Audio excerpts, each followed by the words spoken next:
8, Truck 6, Truck 3, Battalion 3, and the on-call inspector. 2303 West 46th Street, number 208.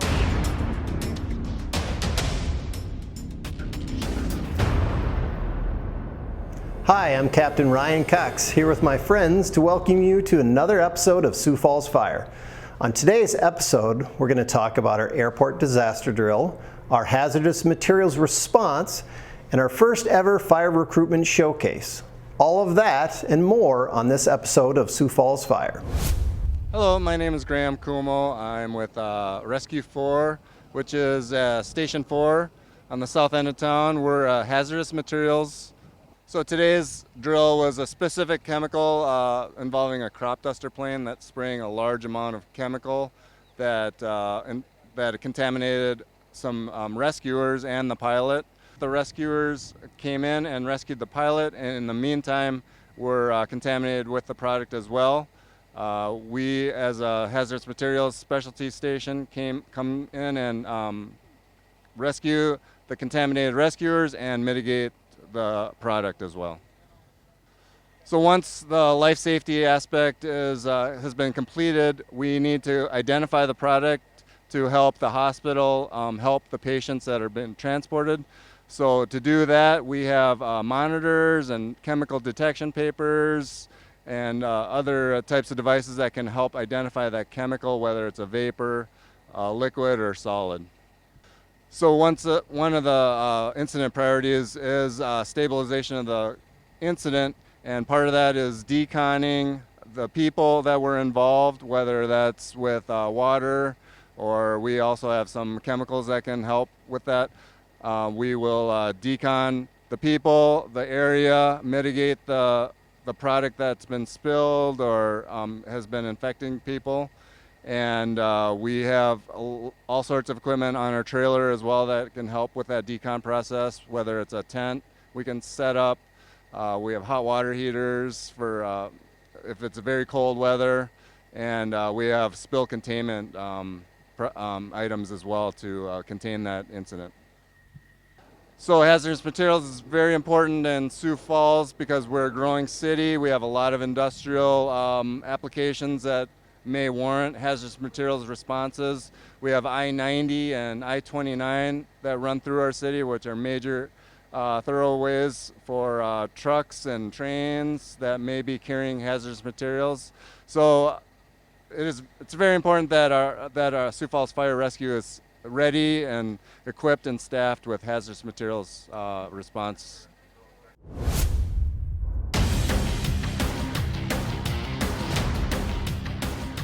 So we're on scene at a structure fire here, and I'm with firefighter Zach Taylor, and he was on Heavy Rescue 1, one of the first apparatus in on this fire. Zach, tell us, what did you guys see when you first got on scene? Yeah, so we came in here and we had smoke on approach. We were met with the cops at the front door, and they told us that they had searched the first floor and there was no fire or occupants, but they couldn't make it upstairs. Okay. So we went ahead and stretched the line. My captain and I made entry. Where'd you guys go once you made entry? We made it to the second floor. Okay. Smoke was banked down to the floor pretty good. Had quite a bit of heat. We found the fire kind of in a back bedroom and made our initial attack. And then we had reports that there was fire kind of in the attic, so we opened it up a little bit. Okay. Opened it up. What do you mean by opening it up? We pulled some ceiling down, and we're able to get at the fire quite a bit there, and then found the attic access, and we're able to make access to the attic. Okay. Pulling the ceiling, easy, hard? What? It was pretty good because we had soaked it down pretty good already, so kind of fell down pretty easy. Well, that's good. Pretty hot today, so. Yeah, it's a hot day, so like on a hot day like this, what do you got to think about? Just kind of taking care of each other, make sure we rehab properly when we come out, get our vitals checked. In rehab, what do you mean by that? Kind of stay in the shade, water, wipe off with some cold towels. Okay. Just kind of general stuff. Yep, staying out of the sun as best as possible and cooling off. So, yeah, I'll try to get you back in the shade as quick as possible here. So when you're first in on an older home like this, are there certain things you look at on the house? Yeah, kind of look to see if it's balloon frame construction, kind of pre-mid 70s, Yep. late 60s. Balloon frame, that's meaning open space basically from the basement all the way to the attic. Yep, Right? and on this fire, there was fire that had extended down into the basement. Okay. And kind of was able to run in those void spaces. And okay. So, all right, well, thank you very much. Let's get you back in the shade. yeah, no Thanks, problem. Zach. Thanks, Chief. Hi, Regan Smith, Emergency Manager, City of Sioux Falls. Today we had a community-wide airport exercise that simulated an airline crash. This is something we do every year or every few years to simulate what would happen in an aircraft incident. These are low frequency, high impact events. So it's something we don't get to work on every day. So we need to bring all the agencies together, the airport authority, the first response agencies, the airlines and healthcare, all to walk through this so everybody understands their roles, gets to practice their task, and then how are we going to communicate and bring it all together in a timely manner. And we had over 20 agencies working with this, so working with all those agencies to understand what they want to get out of the exercise, what they want to exercise and practice. We had to simulate over 100 patients, so used a lot of medical students, nursing students, EMT students. They love to be involved in this, gives them exposure to this type of system and event, so hopefully gets them excited for their field. And then when they're out in the medical world and something like this happens, that can kind of kick in, and they'll have an appreciation of what needs to happen. In these mass casualty incidents, we have a triage system.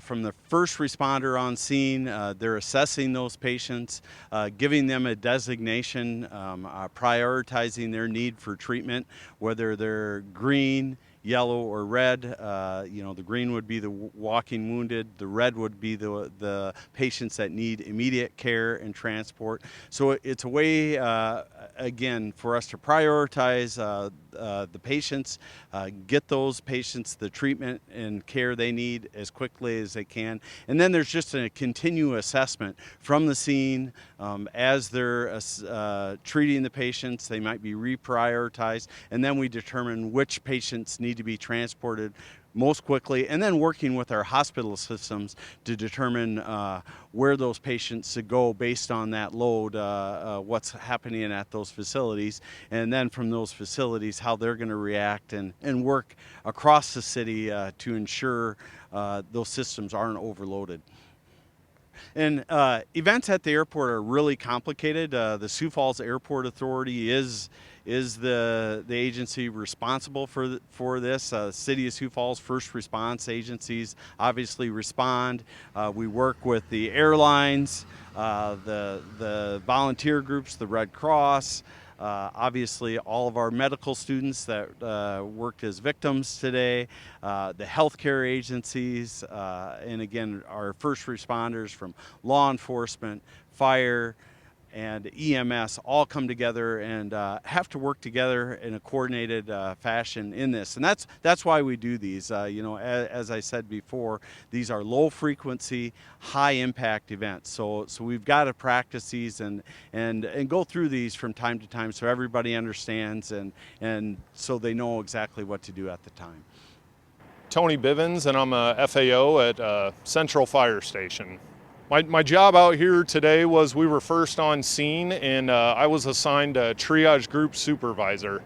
So I took my crew along with Air National Guard's crew, and we just kind of sorted through the patients, and I gave the medical branch supervisor just an update of what we had on patients. That way we could get people grouped up so we knew where people were going to get treated. Well, as we roll up on this kind of scene, and the National Guard has the fire suppression and the hazards mitigated, then we would be on scene to do the triage. That's our number one goal, is to get patients to the correct spots they need to be so we can save as many lives as possible. Well, this is real world out here with an airport being in Sioux Falls like this. An emergency like this could happen any day.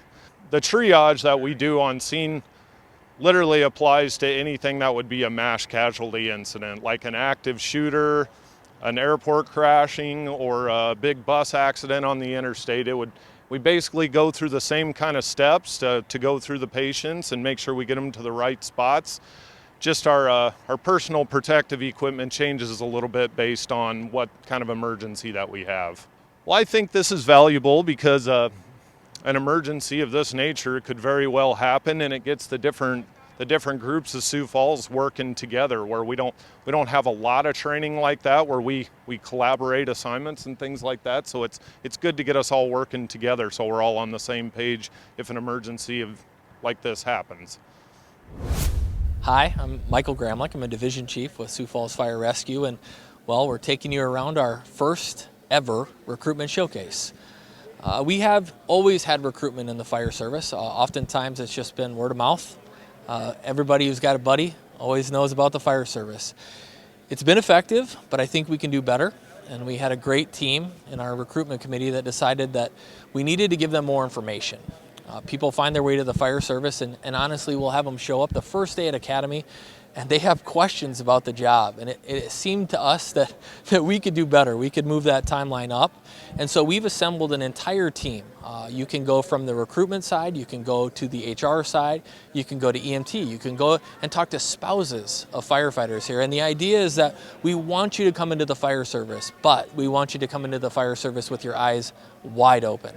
And this is really what's the driving force behind this event today, is to make sure that people who come to us for the right reasons, with the right mindset, passionate and ready to go, but they also understand what they're getting into. Their families will know what they're getting into, because it takes a lot of support to make this whole thing work, and that's really what we're trying to accomplish here today. Sioux Falls Fire Rescue isn't immune to the same things that are causing other employees difficulty right now. We want to make sure that we are always putting together the finest group of men and women to serve the citizens of Sioux Falls. Historically, we've done that a lot of different ways. We've been able to recruit, we've been able to just have people come through word of mouth, but today, this event is really designed to pull them in, and it's going to dovetail with a lot of other changes that we're making in our hiring process. So historically, we've had a pretty drawn out process where a person would test. They might not hear for 2 years whether or not they're successful. We're moving that timeline up, and we're moving to annual testing. We want to make sure that as people become aware of Sioux Falls Fire Rescue through our efforts on social media and elsewhere, through just aging in and being eligible to take the test, or as we have this influx of people moving into Sioux Falls constantly because it's a great place to work and live, we want to make sure that we have the opportunity to include them in our team as early as possible. So along with this event, we're moving to an annual testing process that will allow us to always field the best team to serve our community. Hi, my name is Joe Funky. I'm a captain over at Station 5 on the east side of Sioux Falls here. Today we're at a hydrant block party where we're spraying water with kids. We have music, games for the kids, where the police, fire, and Sioux Falls Public Works get to interact with the children of this community. This goes for 2 hours, and we do a couple of them every Thursday during the summer. It's a great time, and as you can see, the kids are having a great time behind me. So here we get to engage with the public. They get to ask us any questions they want, and we'll answer them, and feel free for the public to engage with us whenever they want. It gives us a good opportunity to also just kind of meet the members of the community and see kind of what their needs are in their community sometimes. So at the Sergeant Block parties, we love just as much as the kids interacting with them and spraying with water, watching them have fun. And we look forward next summer to having the families come down and doing this again next summer. Thanks for watching another episode of Sioux Falls Fire. For more information, go to siouxfalls.org/fire. Thank you!